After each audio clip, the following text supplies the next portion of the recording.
I have been having a ton of conversations with brands just like yours.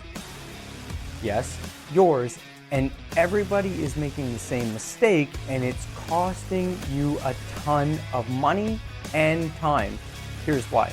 The work that I do for retailers and brands really centers around two main things: capabilities and how do you get things to your customers, and how much is it going to cost. With all of the challenges with tariffs and sourcing and different types of cost pressures in the market, the biggest conversations that I've been having lately is saving money. They know that the way that they're working isn't sustainable enough with all of the pressures in the market. They just don't know exactly what it is that they need to achieve. Even though you feel that there's a problem, they don't actually know how to go about identifying it and then solving it. The world, unfortunately, has become something so simple that they think you can just buy a product and say, hey, I need the easy button, let me just get this fixed, and walk away. Here's a really simple example from a conversation that I had the other day about automations. I want to use AI, I want to use some of these new workflow tools to be able to cut down on the amount of manual work that my team does. Conversation quickly can break down when I start asking questions about, okay, well, how involved do you want your team? What processes are you using today?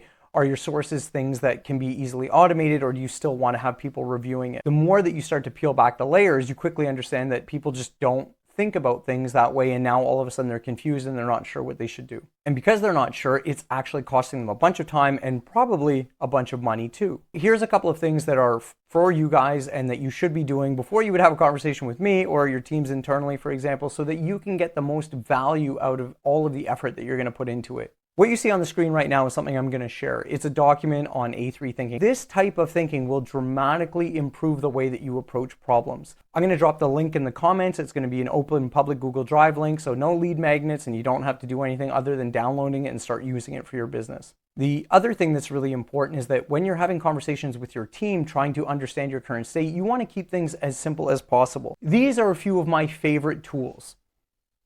Here and here. The best thing that anyone can do for their business is having the right solution for the right problem at the right time. If you need to cross a small little stream, you are not going to build a Titanic to get across, right? You are going to build a simple bridge or maybe even like a rowboat. These types of things, while they are ancient and archaic, definitely drive way more value than you can realize. Because both of these things come with one simple caveat. Nobody is allowed to write more than what one side of these can share. And you can't write in minuscule or microscopic font either. You can more easily identify those challenges and those opportunities in your business that really will move the needle forward and will help you both save money and save time.